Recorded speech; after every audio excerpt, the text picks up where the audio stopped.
السلام عليكم ورحمة الله وبركاته. إن الحمد لله نحمده ونستعينه ونستغفره ونعوذ بالله من شرور أنفسنا ومن سيئات أعمالنا. من يهده الله فلا مضل له ومن يضلل فلا هادي له. وأشهد أن لا إله إلا الله وحده لا شريك له وأشهد أن محمدا عبده ورسوله. أما بعد فإن خير الحديث كتاب الله وخير الهدي هدي محمد صلى الله عليه وسلم وشر الأمور محدثاتها وكل محدثة بدعة وكل بدعة ضلالة وكل ضلالة في النار. أعوذ بالله السميع العليم من الشيطان الرجيم من همزه ونفخه ونفسه. إن الذين قالوا ربنا الله ثم استقاموا تتنزل عليهم الملائكة ألا تخافوا ولا تحزنوا وأبشروا بالجنة التي كنتم توعدون. نحن أولياؤكم في الحياة الدنيا وفي الآخرة ولكم فيها ما تشتهي أنفسكم ولكم فيها ما تدعون نزلا من غفور رحیم. اسٹیج پر تشریف فرما علماء اور عمائدین شہر، الامانات چیریٹیبل ٹرسٹ کے ذمہ داران، آج کے اس اجلاس کے معزز شرکاء اور پردہ نشین خواتین اسلام، میں سب سے پہلے شہر کلکتہ میں پہلی مرتبہ حاضر ہونے کی سعادت حاصل کرنے پر اللہ رب العزت کا شکر ادا کرتا ہوں، اور پھر میں الامانہ چیریٹیبل ٹرسٹ سے جڑے ہوئے تمام نوجوان ساتھیوں کا شکر ادا کرتا ہوں جن کی پرخلوص دعوت نے مجھے آج آپ کے درمیان حاضر ہونے کی سعادت بخشی ہے۔ دعا ہے کہ اللہ تبارک و تعالی ہم سب کے اس جمع ہونے اور مل بیٹھنے کو قبول فرمائے، اللہم آمین۔ حضرات، آج کی شام اور آج کی رات آپ بھائیوں سے گفتگو کرتے ہوئے مجھے ایک پیغام دینا ہے، اور وہ پیغام اس عنوان میں مضمر ہے جو عنوان کہ منتظمین اجلاس نے ہمیں دیا ہے۔ آج مجھے بتانا ہے کہ وقت کے فتنے کیا ہیں اور ان فتنوں میں دین پر استقامت کیسے ہو، اور دین پر استقامت ہونے کی صورت میں حاصل ہونے والے فضائل کیا ہیں۔ میں نے سورہ فصلت کی آیت پڑھی، اللہ تبارک و تعالیٰ نے کہا ان الذين قالوا ربنا الله ثم استقاموا، کہ جن لوگوں نے یہ کہا کہ ہمارا رب اللہ ہے، پھر وہ اس پر جم گئے، اس پر استقامت دکھائی، تتنزل علیہم الملائکہ، ان پر آسمان سے فرشتوں کا نزول ہوتا ہے، الا تخافوا ولا تحزنوا، فرشتے انہیں کیا پیغام دیتے ہیں کہ ڈرو مت اور غم کرو مت۔ دیکھو، زندگی کی لذتیں دو چیزوں کے سبب ختم ہوتی ہیں، ایک ماضی کا غم، دوسرا مستقبل کا خوف۔ مستقبل کے اندیشے، مستقبل کا خوف زندگی کی لذت کو ختم کر دیتا ہے، جس طرح کے ماضی میں ملے زخموں کا غم زندگی کی خوشیوں کو ختم کر دیتا ہے۔ اہل استقامت پر جب فرشتے نازل ہوتے ہیں تو فرشتے ان سے کہتے ہیں لا تخافوا ولا تحزنوا، تم اللہ کے خصوصی بندے ہو، تمہارا معاملہ اور سارے انسانوں سے الگ ہے، تمہاری زندگی پر حزن و ملال کے سائے نہ ہوں گے، تمہاری زندگی پر خوف کی دھوپ نہ ہوگی، چین سے رہو، سکون سے رہو. وَأَبْشِرُوا بِالْجَنَّةِ الَّتِي كُنْتُمْ تُوعَدُونَ، اور اس جنت کی بشارت قبول کرو جس جنت کا وعدہ انبیاء و رسول کی زبانی تم سے کیا جاتا رہا. نَحْنُ أَوْلِيَاؤُكُمْ فِي الْحَيَاةِ الدُّنْيَا وَفِي الْآخِرَةِ. فرشتے کہتے ہیں کہ دنیا میں بھی ہم تمہارے دوست ہیں اور آخرت میں بھی ہم تمہارے دوست ہیں. وَلَكُمْ فِيهَا مَا تَشْتَهِي أَنفُسُكُمْ، اور جو جنت تمہاری منتظر ہے وہاں کیا کچھ ہے، کہا تمہاری من چاہی نعمتیں، من چاہی رغبتیں ہیں. وَلَكُمْ فِيهَا مَا تَدَّعُونَ، جو طلب کرو گے، جو مانگو گے، سب کچھ موجود ہے. نُزُلًا مِّن غَفُورٍ رَحِيمٍ، یہ رب رحمان اور رحیم کی جانب سے مہمان نوازی کا سامان ہے. محترم بھائیوں، محترم بہنوں، یہ آیت جو سورہ فصلت کی ہے اہل استقامت کی فضیلت بتاتی ہے کہ جو اہل استقامت ہوتے ہیں، دین پر ثابت قدمی دکھاتے ہیں، اللہ رب العالمین کے پاس ان بندوں کا رتبہ اور مقام اور سارے بندوں کے مقابلے میں کچھ الگ ہی ہے. استقامت ہم میں سے ہر شخص سے مطلوب ہے، ہر مسلمان سے مطلوب ہے، ہر مومن سے مطلوب ہے. کس چیز پر استقامت؟ دین اسلام پہ استقامت، عقید توحید پہ استقامت، سنت رسول پہ استقامت، عبادت و ریاضتوں پہ استقامت، اخلاق و کردار پہ استقامت، مثالی معاشرت اور مثالی معاملات پہ استقامت. الغرض دین پر استقامت ہر مسلمان سے مطلوب ہے. یہ اور بات ہے کہ یہ استقامت دکھانے والے بندے ہر زمانے میں بہت تھوڑے رہے ہیں. اللہ نے کہا یا ایھا الذین آمنوا اتقوا اللہ حق تقاته ولا تموتن الا وانتم مسلمون. اے ایمان والو، اللہ سے ڈرو، ویسے ڈرنے کا حق ہے. ولا تموتن الا وانتم مسلمون، اور تمہیں موت آئے تو ایمان کی حالت میں آئے. مطلب کیا ہے کہ زندگی بھر دین پہ، ایمان پہ ثابت قدم رہو، ایک ایک سانس استقامت دکھاؤ تاکہ جب بھی موت آئے اسلام پر آئے اور ایمان پر آئے. حضرات، استقامت جب ہم عزم کرتے ہیں، ارادہ کرتے ہیں، تو ہماری استقامت کو لغزش دینے والی چیز کیا ہے جانتے ہیں؟ جو اہل استقامت ہوتے ہیں، دین پر جمے ہوئے لوگ ہوتے ہیں یا دین پر جمنا چاہتے ہیں، ان کے آگے سب سے بڑا چیلنج کیا ہے جانتے ہیں؟ سب سے بڑا چیلنج وہ فتنے ہیں، جو فتنے کے اہل استقامت کے پائے ثبات میں لغزش پیدا کرنا چاہتے ہیں. اسی لیے ہم سب کو دین پر استقامت کے ساتھ ساتھ فتنوں سے ہوشیار رہنا، فتنوں سے چوکنا رہنا.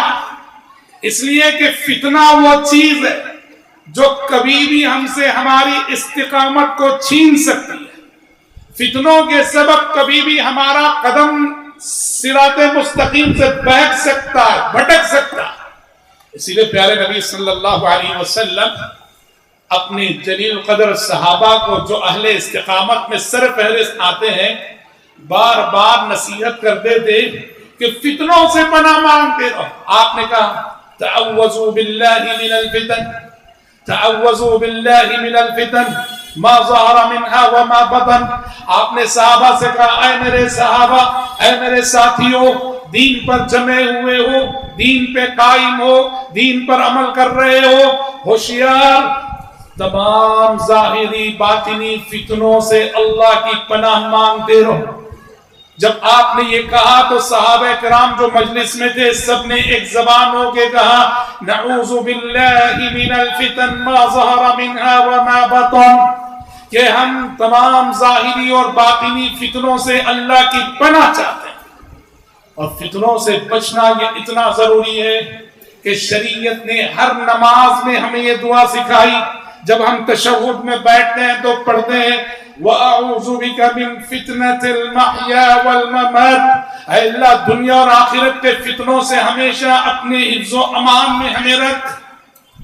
اور آپ نے اپنے جلیل القدر صحابہ سے بھی فرمایا بادروا بالاعمال فتنا، کہا کہ جب تک امن ہے، عافیت ہے، فتنوں کے آنے سے پہلے عمل کر لو، کہ جب فتنے آ جائیں گے تو عمل کرنا چاہو گے، عمل کا موقع نہیں ملے گا، وہ خشوع خضوع باقی نہ رہے گا، وہ جستجو باقی نہ رہے گی فتنوں کے آنے کے بعد۔ اس لیے کہا جب تک عافیت کے ایام ہے، امن کے ایام ہے، عمل کرنے میں جلدی کر لو، بادروا بالاعمال فتن۔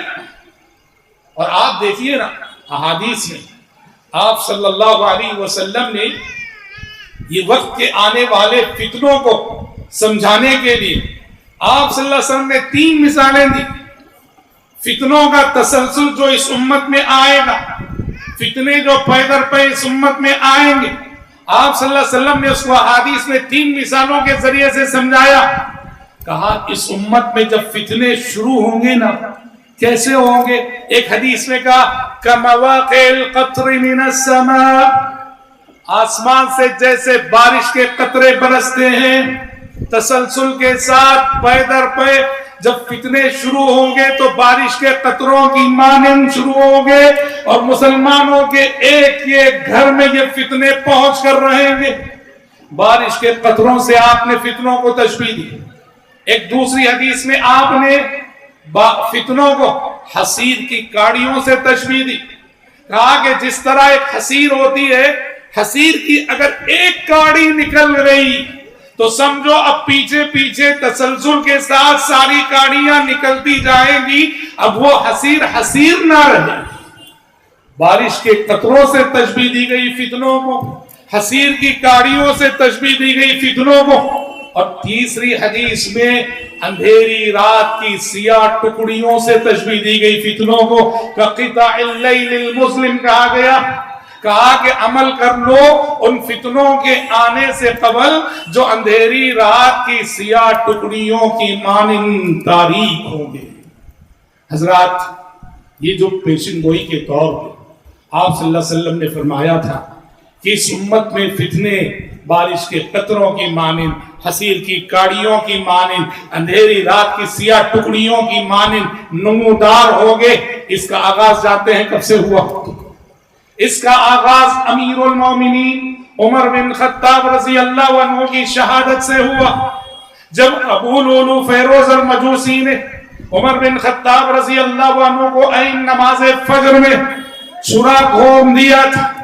اس نے امیر المومنین کے پیٹ میں چھرا گھوما اور امیر المومنین کی شہادت ہوئی، تو یہاں سے فتنوں کا وہ دروازہ کھلا جو دروازہ کے آج تک بند نہیں ہوا۔ تو یوں کہیے کہ اسلام میں جو آپ صلی اللہ علیہ وسلم کی کہی گئی پیشین گوئیوں کا آغاز جو فتنوں کی شکل میں ہوا، حضرت عمر بن خطاب رضی اللہ عنہ کی شہادت سے ہوا۔ حدیث ہے عمر بن خطاب رضی اللہ عنہ نے صاحب السر رازدار رسول حذیفہ بن یمان رضی اللہ عنہ سے ایک مرتبہ پوچھا تھا، کہا کہ تم میں سے کون فتنوں کے سلسلے میں پیارے نبی کی حدیث کو جانتا؟ اور حضرت عمر کے پوچھنے کا مطلب اور مقصد ہی یہی تھا کہ مجلس میں حذیفہ بن یمان موجود تھے، اور حذیفہ بن یمان رازدار رسول ہیں، صاحب السر ہیں، پیارے نبی نے انہیں فتنوں سے متعلق بہت ساری باتیں، بہت ساری احادیث، بہت ساری پیشن گوئیاں سنا رکھی تھی۔ تو حضرت عمر کے سوال کرنے کا مقصد بھی حذیفہ بن یمان ہی تھی۔ حضرت عمر نے کہا تم میں سے کس نے فتنوں کے سلسلے میں پیارے نبی کی پیشن گوئی سن رکھی ہے؟ حذیفہ بن یمان نے کہا امیر المومنین میں نے سنی ہے۔ آپ نے کہا فتنۃ الرجل فی اہلہ ومالہ یکفرها الصوم والصلاۃ والصدقہ، کہ آدمی اپنی فیملی لائف میں جن فتنوں سے گزرتا ہے، روزے ان فتنوں کا کفارہ بن جاتے ہیں، نمازیں ان فتنوں کا کفارہ بن جاتی ہیں، صدقہ ان فتنوں کا کفارہ بن جاتا ہے۔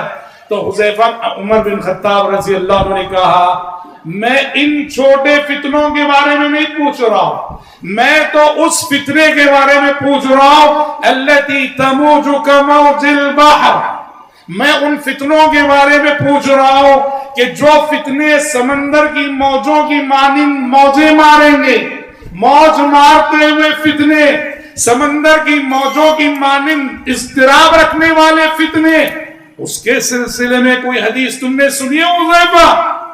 حذیفہ نے کہا رضی اللہ عنہ، امیر المومنین، آپ کو ان فتنوں کے سلسلے میں پریشان ہونے کی ضرورت نہیں، اس لیے کہ آپ کے اور ان فتنوں کے درمیان ایک مضبوط بند دروازہ ہے۔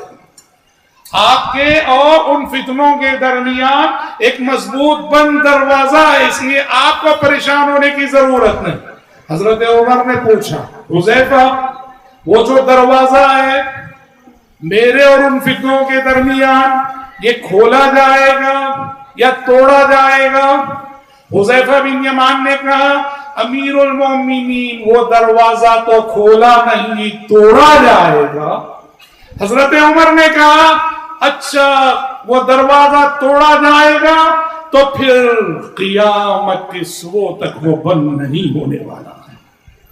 دونوں کی گفتگو استعارے، کنایوں اور اشاروں میں ہو رہی تھی، دونوں ایک دوسرے کا مطلب سمجھ رہے تھے۔ حضرت عمر بن خطاب رضی اللہ عنہ حذیفہ بن یمان کا مقصود سمجھ رہے تھے، اور حذیفہ بن یمان حضرت عمر کا مقصود سمجھ رہے تھے، اس لیے کہ توڑے جانے والے دروازے سے مراد کون ہے؟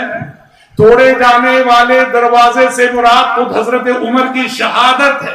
اس لیے حذیفہ بن یمان سے پوچھا گیا کہ جب آپ نے حضرت عمر کو یہ حدیث سنائی تو کیا حضرت عمر جانتے تھے کہ توڑا جانے والا دروازہ وہ خود ہے؟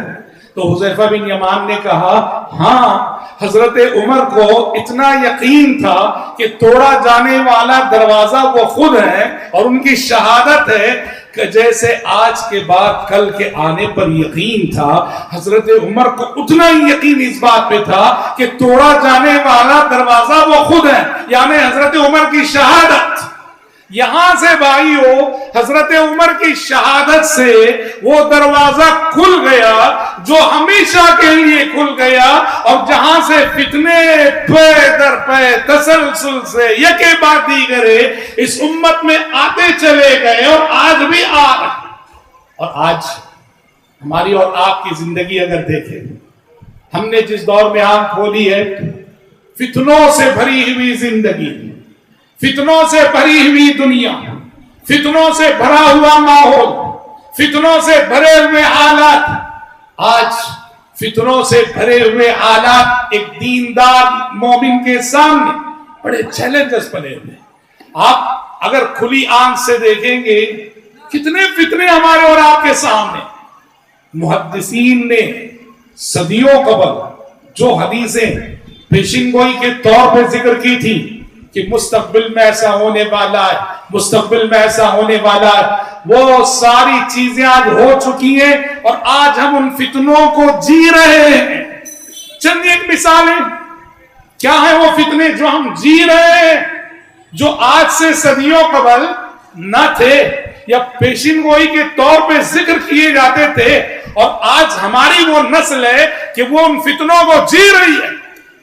آپ صلی اللہ علیہ وسلم نے احادیث میں اس امت میں شرک کے فتنے کے لوٹنے کی پیشن گوئی فرمائی کہ یہ امت شرک کی طرف لوٹے گی، یہ امت پھر سے گڑے ہوئے بتوں کو زندہ کرے گی۔ آپ صلی اللہ علیہ وسلم نے پیشن گوئی کرتے ہوئے فرمایا تھا، پیارے نبی کی بعثت کے بعد جزیرہ عرب شرک سے یوں پاک ہوا کہ آپ صلی اللہ علیہ وسلم نے حدیث میں فرمایا تھا، ان الشیطان قد ایس من یعبدہ المصلون فی جزیرۃ العرب۔ کہا کہ میری بعثت کے بعد جزیرہ عرب شرک سے یوں پاک ہو چکا ہے، اب شیطان مایوس ہو چکا ہے کہ اب دوبارہ پھر کبھی وہ جزیرہ عرب میں شرک کی سابقہ طاقت کو لوٹا نہیں سکتا۔ لیکن وہی آپ صلی اللہ علیہ وسلم نے یہ بھی پیشن گوئی فرمائی تھی۔ آپ نے کہا قیامت اس وقت تک قائم نہ ہوگی، آپ نے کہا جب تک کہ قبیلہ دوس کی عورتیں ذی الخلصہ نامی بت کا طواف کرنے نہ لگ جائیں۔ قبیلہ دوس عرب کا بہت قدیم قبیلہ، حضرت ابو ہریرہ اسی قبیلے کے تھے۔ آپ نے کہا کہ قبیلے دوس کی عورتیں، مطلب یہ ہوا شرک کا فتنہ لوٹے گا تو اس میں مردوں سے آگے، سب سے آگے آگے عورتیں ہوں گی۔ شیطان بہت آسانی سے ہماری خواتین کو بہکانے میں کامیاب ہو جاتا ہے۔ اسی لیے آپ دیکھنا جو مراکز شرک ہوتے ہیں وہاں کالے برقعے زیادہ نظر آئیں گے، برقع پوش خواتین بہت نظر آئیں گی وہاں جو مراکز شرک۔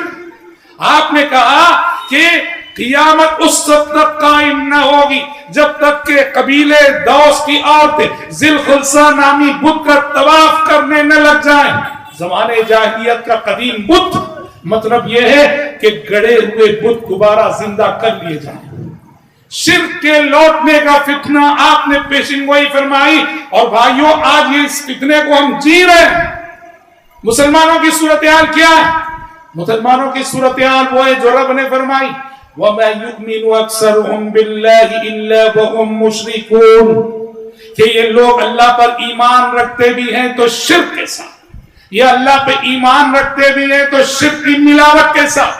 یہ آیت آج سے 1400 سال پہلے اہل مکہ کے سلسلے میں کہی گئی تھی، جو افسوس کے ساتھ کہنا پڑتا ہے کہ آج کے ہم جیسے نام نہاد مسلمانوں پہ بہت صادق آتی ہے وَمَا يُؤْمِنُ أَكْثَرُهُمْ بِاللَّهِ إِلَّا وَهُمْ مُشْرِكُونَ۔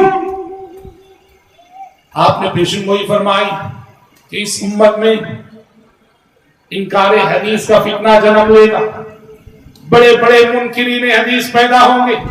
آپ نے پیشن گوئی فرمائی تھی، آپ نے کہا الا انی اوتیت القرآن ومثلہ معه الا یوشک رجل شبعان على اریکتی یقول علیکم بهذا القرآن فما وجدتم فيه من حلال فاحلوه وما وجدتم فيه من حرام فحرموه۔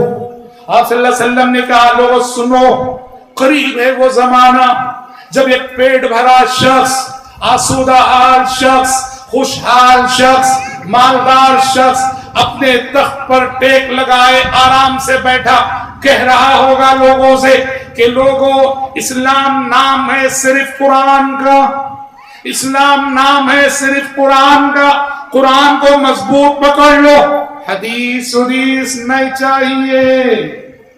ہاں پیشن گوئی کہا ایسے لوگ آئیں گے جو کہیں گے کہ اسلام نام ہے قرآن کا، قرآن کو لازم پکڑو، حدیث نہیں چاہیے۔ حلال بس وہی ہے جسے قرآن نے حلال کہا ہو، حرام بس وہی ہے جسے قرآن نے حرام کہا ہو۔ حدیث بخاری، مسلم، ابو داؤد، ترمذی یہ تو 3rd سینچری کی لکھی ہوئی کتابیں ہیں، لہذا حدیث ایتھینٹک نہیں ہے۔ آج شہر شہر ملیں گے آپ کو ایسے لوگ جو حدیث رسول کے سلسلے میں اپنی قناعت اور اپنے ایمان کو گنوا چکے ہیں، شہر شہر ملیں گے۔ اور جب سے سوشل میڈیا شروع ہوا، سوشل میڈیا کے بعد سے انکار حدیث کا فتنہ بہت پھیل رہا۔ کیوں؟ جن کو سننا نہیں چاہیے آج کا نوجوان انہیں سن لیتا ہے، جن کو پڑھنا نہیں چاہیے آج کا نوجوان ان کی تحریریں پڑھ لیتا ہے، اپنی کم علمی کی وجہ سے گمراہ لوگوں کے شبہات کو دلیل سمجھ کے قبول کر لیتا ہے۔ آپ صلی اللہ علیہ وسلم نے پیشن گوئی کے طور پہ بات ارشاد فرمائی تھی کہ منکرین حدیث جنم لیں گے، اور آج ہیں اور بے شمار ہیں۔ عبداللہ چکڑال بھی دیکھو یہ حدیث کیسے صادق آئی، لفظ لفظ کیسے صادق آئی۔ ایک جانا مانا منکر حدیث عبداللہ چکڑال بھی تھا جو کہتا تھا کہ اسلام نام ہے صرف قرآن کا، حدیث نہیں چاہیے۔ اس کا ایک بیٹا تھا جو صادق الایمان تھا، سچا متبع کتاب و سنت تھا، مولوی محمد ابراہیم نام تھا۔ بیٹا حدیث کی حجیت کا قائل، حدیث کے احترام کا قائل، حدیث کی عظمت کا قائل۔ چونکہ یہ بیٹا حدیث کی عظمت کا قائل ہے تو باپ اس بیٹے کے ساتھ امتیازی سلوک کرتا تھا، مولوی ابراہیم کے ساتھ، عبداللہ چکڑال بھی۔ ایک مرتبہ بیٹے نے، مولوی ابراہیم نے اپنے باپ منکر حدیث عبداللہ چکڑالوی کو وہ حدیثیں سنائی جن میں اولاد کے درمیان انصاف کرنے کی تعلیم دی گئی ہے۔ تو جب مولوی ابراہیم نے اپنے باپ کو حدیثیں سنائی تو باپ کہنے لگا ابراہیم ہم سے بات کرنا ہو تو قرآن کے حوالے سے بات کرو، حدیث ہمیں مت سناؤ۔ اور جس وقت یہ جملہ عبداللہ چکڑال بھی کہہ رہا تھا، اس وقت وہ اپنے تخت پر باقاعدہ ٹیک لگائے بیٹھا تھا۔ تو مولوی ابراہیم نے کہا کہ افسوس ہے تم پر ابا جان کہ 1400 سال پہلے کہی گئی پیارے نبی کی بات آپ پہ صادق آ رہی ہے۔ نبی نے 1400 سال پہلے کہا تھا ایسے لوگ اس امت میں پیدا ہوں گے جو تخت پر ٹیک لگائے آرام سے کہہ رہے ہوں گے کہ بس قرآن کو لازم پکڑو، حدیث نہیں چاہیے۔ آپ اسی حالت میں آرام دہ تکیے پر ٹیک لگائے بیٹھے، وہی بات کہہ رہے، وہی الفاظ کہہ رہے، وہی جملے کہہ رہے۔ مولوی ابراہیم نے اپنے باپ سے قطع تعلق کر لیا، کہا کہ جس شہر میں آپ رہتے ہیں اس شہر میں بھی میں رہنے کو درست نہیں سمجھتا ہوں، وہ کسی اور بستی میں چلے گئے۔ یہ پیشن گوئی تھی، لیکن آج ہم جی رہے ہیں بھائیوں۔ آج خصوصاً عصری تعلیم یافتہ طبقہ نوجوانوں کا حدیث رسول کے سلسلے میں اطمینان اور قناعت کی دولت سے محروم ہے۔ حدیث کے سلسلے میں بہت سارے شبہات کو پالے ہوئے، انہی فتنوں میں سے جو کبھی پیشن گوئی تھے اور آج وہ حقیقت بن گئے ہیں اور ہم ان فتنوں کو جی رہے ہیں۔ سیاسی حالات آج سیاسی اعتبار سے جس دور زوال سے یہ امت ہم اور آپ گزر رہے ہیں، آپ صلی اللہ علیہ وسلم نے فرمایا تھا یوشک ان تتداعى علیکم الامم كما تتداعى الأكلة على قصعته قالوا أمن قلة يومئذ نحن يا رسول الله قال لا بل أنتم يومئذ كثير ولكنكم غثاء كغثاء السيل ودخلكم الوهن قالوا وما الوهن يا رسول الله قال حب الدنيا وكراهية الموت۔ کاش کہ امت محمدیہ اس حدیث کو سمجھ جائے۔ یہ حدیث تشخیص بھی کر رہی ہے ہمارے اور آپ کے مرض کی، علاج بھی بتا رہی ہے۔ آپ نے کہا یوشک ان تتداعى علیکم الامم، قریب ہے وہ زمانہ جب دنیا کی قومیں تم پر ویسے ہی ٹوٹ پڑیں گی جیسے بھوکے لوگ دسترخوان پہ ٹوٹ پڑتے ہیں۔ قالوا امن قلة يومئذ نحن یا رسول اللہ۔ صحابہ نے کہا اللہ کے نبی، دنیا کی قومیں جب ہم پر ٹوٹ پڑیں گی بھوکوں کی مانند جو دسترخوان پہ ٹوٹ پڑتے ہیں، کیا سبب ہے؟ کیا ہم تعداد میں کم ہوں گے اس دور میں؟ آپ نے کہا اللہ بل انتم یومئذ کثیر ولکنکم غثاء کغثاء السیل۔ آپ نے کہا نہیں مسئلہ تعداد کا نہ ہوگا، تعداد میں تو تم بہت زیادہ رہو گے لیکن تم بے وزن، بے وقت و بے قیمت و بے حیثیت ہو کر رہ جاؤ گے، اور تمہاری حیثیت جو سیلاب کے پانی میں، سمندر کے پانی میں جو جھاگ اور کف آتا ہے وہ تمہاری وہ حیثیت ہو جائے گی اور وہن داخل ہو جائے گا۔ پوچھا گیا وَمَا الْوَهْنُ يَا رَسُولَ اللَّهِ، اللہ کے نبی وہن سے مراد کیا ہے؟ آپ نے کہا حب الدنیا وکراہیت الموت، دنیا کی محبت، دنیا کا عشق، دنیا سے پیار اور موت سے نفرت کرنا۔ یہ ہماری تصویر ہے، عالم اسلام کی تصویر ہے۔ اسی طرح حضرات آپ صلی اللہ علیہ وسلم نے جو پیشن گوئیاں ارشاد فرمائی اور جن کو ہم جی رہے ہیں، اس میں مادہ پرستی کے فتنے کی پیشن گوئی آپ نے کی کہ دنیا کے خزانے کھول دیے جائیں گے امت پہ اور دولت دنیا کو پانے میں ایک دوسرے سے مسابقت، منافست ایسی ہوگی، دین بیچا جائے گا پیسے کے لیے، عقیدہ بیچا جائے گا پیسے کے لیے، اخلاق بیچے جائیں گے پیسے کے لیے، انسان پیسے اور دولت کا پجاری بن جائے گا، اس کے پاس اخلاقی قدروں کی کوئی قیمت نہ ہوگی، عقیدے کی کوئی اہمیت نہ ہوگی، بس صبح دنیا، شام دنیا، رات دنیا، دن دنیا، آج دنیا، کل دنیا۔ آپ نے کہا فواللہ للفقر اخشى علیکم ولكن اخشى ان تبسط عليكم الدنيا كما بسطت على من كان قبلكم فتنافسوا فيها كما تنافسوا فيها فتهلككم كما اهلكتهم۔ آپ صلی اللہ علیہ وسلم نے فرمایا اللہ کی قسم مجھے تمہارے سلسلے میں غربت کا ڈر نہیں، تمہارے سلسلے میں غریبی سے نہیں ڈرتا ہوں، لیکن اگر مجھے ڈر ہے تو اس بات کا کہ میرے بعد تم پر دنیا کے خزانے کھول دیے جائیں، ویسے جیسے گزری امتوں پہ کھول دیے گئے تھے، اور جیسے گزری امتوں نے دنیا کو پانے میں منافست کی، مسابقت کی، تم بھی اسی منافست اور مسابقت کے شکار ہو جاؤ گے، اور جیسے دنیا نے سابقہ لوگوں کو ہلاک کیا تمہیں بھی ہلاک کر کے رکھ دے گی۔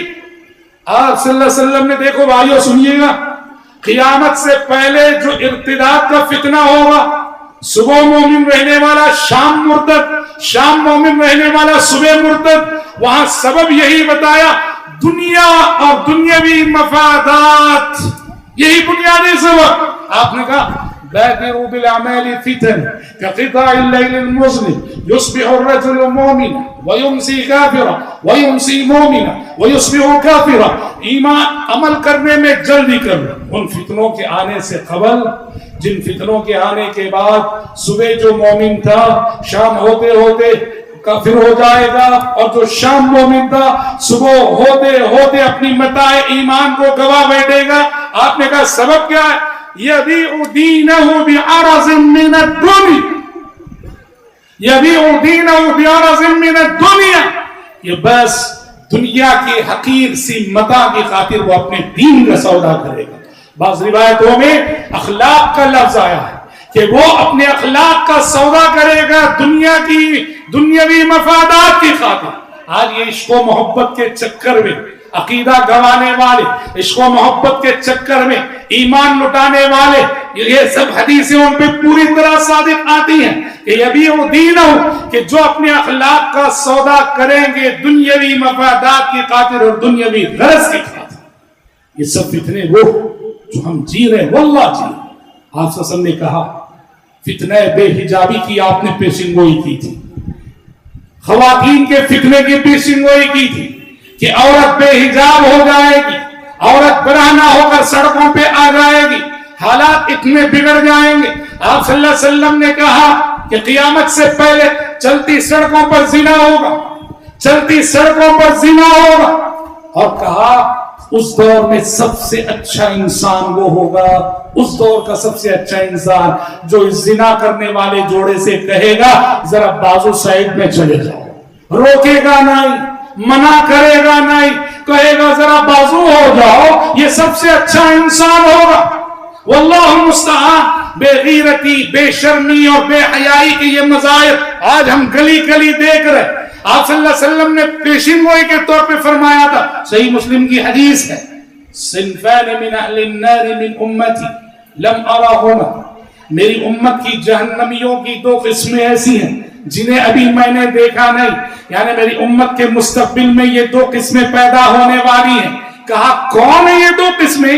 آپ نے کہا پہلے قوم معهم سیات كأذناب البقر يضربون بها الناس، پہلی قسم کچھ ایسے لوگ آئیں گے میری امت کے مستقبل میں جن کے ہاتھ میں کوڑے ہوں گے بیل کی دم کی مانند، اور وہ اس سے لوگوں کو مارا کریں گے۔ شارحین حدیث لکھتے ہیں اس سے مراد ظالم حکمران، ظالم حکمران، ظالم بادشاہ جو اپنی رعایا کو خامخواہ چھوٹی چھوٹی باتوں پر بڑی بڑی سزائیں دیں گے، اپنی رعایا پر ظلم کریں گے۔ پیارے نبی نے ایسے ظالم حکمرانوں کو جہنمی قرار دیا۔ صنفان من اہل النار من امتی لم ارہما، میری امت کی جہنمیوں کی دو قسمیں ایسی ہیں جنہیں میں نے ابھی دیکھا نہیں، یعنی میری امت کے فیوچر میں یہ لوگ آنے والے ہیں۔ پہلی قسم قوم معهم سیات كأذناب البقر يضربون بها الناس، ظالم حکمران۔ دوسری قسم کیا تھا؟ ونساء كاسيات عاريات مائلات مميلات رؤوسهن كأسنبة البخت لا يرحن رائحة الجنة وإن ريحها ليوجد من مسيرة 40 عاما۔ اللہ اللہ۔ آپ نے کہا میری امت کے جہنمیوں کی دوسری قسم کچھ عورتیں ہیں، کچھ عورتیں ہیں جن کا کلچر کیا ہوگا؟ کاسیات عاریات، لباس پہن کر بھی ننگی رہے گی، لباس پہن کر بھی ننگی رہے گی۔ قربان جائیے آپ صلی اللہ علیہ وسلم پر، اللہ رب العزت نے آپ کو جوامع الکلم عطا کیے تھے، آپ جب بولتے تھے تو الفاظ مختصر ہوتے، جملے مختصر ہوتے، مگر معنی اور مفاہیم کے سمندر اس میں سمائے ہوتے۔ یہ دو لفظ ہیں چھوٹے سے، کاسیات عاریات۔ غور کیجئے گا ان دو الفاظ میں پیارے نبی نے موجودہ دور میں لباس کا جو کلچر ہے، سارا کلچر ان دو الفاظ میں سمو گیا ہے۔ ایسی عورتیں پیدا ہوگی جو لباس پہن کر بھی ننگی رہیں گی۔ کیسے بھائی؟ کہنے کو لباس پہنا تو ہے مگر کپڑا اتنا پتلا اور باریک ہے کہ کپڑے کے دریجے سے بدن جھانک رہا، کاسیات ناریہ۔ اچھا فرض کیجئے نئے لباس پہنا ہے، کپڑا موٹا بھی ہے مگر لباس اتنا ٹائٹ ہے، اتنا چست ہے کہ پورا جسم کا نقشہ ظاہر ہے، کاسیات عاریات۔ یا پھر اسکرٹس پہنے ہوئے ہیں، آدھا بدن ڈھکا ہوا ہے اور آدھا بدن ظاہر ہے۔ دیکھو دو لفظ آپ نے استعمال کیے، موجودہ دور میں لباس کا جو کلچر ہے پورا کلچر ان دو الفاظ میں سمو دیا۔ آپ نے کہا کہ ایسی عورتیں جو کپڑا پہن کر بھی برہنہ رہیں گی، مائلات ممیلات، مردوں کی طرف مائل ہونے والی، مردوں کو اپنی طرف راغب کرنے والی۔ اور آپ نے کہا رؤوسہن کاسنمۃ البخت، کہا کہ ان کے سروں پر چونڈے ہوں گے بختی اونٹ کے کوہان کی مانند، لا یرحن رائحۃ الجنہ، آپ نے کہا یہ عورتیں جنت کی خوشبو بھی نہیں پائیں گی، وَإِنَّ رِيحَهَا لَيُوجَدُ مِن مَّسِيرَةِ 40 عَامًا، اور جنت کی خوشبو 40 سال کی مسافت کی دوری سے سنی جاتی ہے۔ اور یہ جنت کی خوشبو بھی نہیں پانے کا مطلب یہ ہوا کہ جنت میں جانا تو بہت دور کی بات ہے، یہ جنت کے قریب بھی نہیں جا پائیں۔ آپ نے کہا میں ترکت بعدی فتنۃ نظر علی الرجال من النساء، آپ نے کہا لوگوں میں نے اپنے بعد مردوں کے لیے عورت سے بڑا کوئی فتنہ نہیں چھوڑا، میں نے اپنے بعد مردوں کے لیے عورت سے بڑا کوئی فتنہ نہیں چھوڑا۔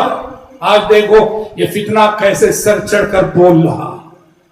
ہمارے نوجوان کون ہے جس نے اپنے دامن کو عشق و محبت کی آلودگیوں سے بچا رکھا ہو؟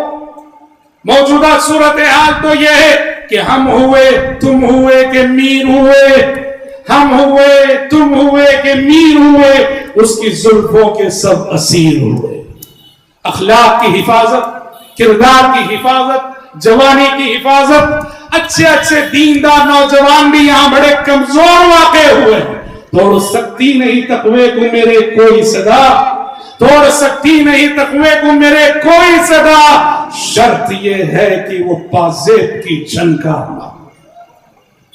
محترم بھائیوں اور محترم بہنوں، میں کتنی مثالیں دوں۔ احادیث میں آپ نے 1400 سال پہلے جو پیشن گوئیاں کی، آج ہم جی رہے۔ آپ نے کہا دیکھیے قیامت اس وقت قائم نہ ہوگی جب تک کہ 30 دجال اس امت میں پیدا نہ ہو۔ 30 دجال کا کلہم یزعم انہ نبی، اور 30 میں سے ہر شخص یہ دعویٰ کرے گا کہ میں نبی ہوں۔ جھوٹے مدعیان نبوت کا فتنہ، مسیلمہ کذاب سے اس کا سلسلہ جو شروع ہوا ہے آج تک کیسے چل رہا۔ نئے چہرے، مرزا غلام احمد قادیانی کے بعد خود ہمارے ملک میں دیکھ لو کتنے مدعیان نبوت اٹھ کھڑے ہوئے۔ شکیل بن حنیف کا فتنہ کیسے پھیل رہا، اور بھولے بھالے نوجوان، بے علم نوجوان نعوذ باللہ کیسے اس فتنے کی عزت پہ آ رہے ہیں۔ کہنا یہ ہے کہ سماج اور معاشرہ فتنوں کی آگ میں جل رہا ہے۔ یہ آگ بجھے تو کیسے بجھے؟ ہم اپنے آپ کو اور اپنی نسلوں کو ان فتنوں سے بچائیں تو کیسے بچائیں؟ یاد رکھنا کہ فتنوں سے بچانے والی چیز علم سمجھتے ہیں؟ آپ جس قدر کتاب و سنت کا گہرا علم رکھیں گے، علم سے جڑیں گے، علماء سے جڑیں گے، علم ہے جو آپ کو فتنوں سے بچاتا ہے۔ ابھی میں نے گفتگو کے آغاز میں وہ حدیث سنائی جس میں پیارے نبی نے حضرت عمر کی شخصیت کو فتنوں کے آگے ایک مضبوط دروازے کے طور پہ پیش کیا تھا۔ کہ جب تک عمر موجود ہے، جب تک عمر موجود ہے اس امت میں فتنے نہیں آئیں گے. آپ نے فرمایا تھا. سبب کیا جانتے ہیں؟ حضرت عمر کا علم.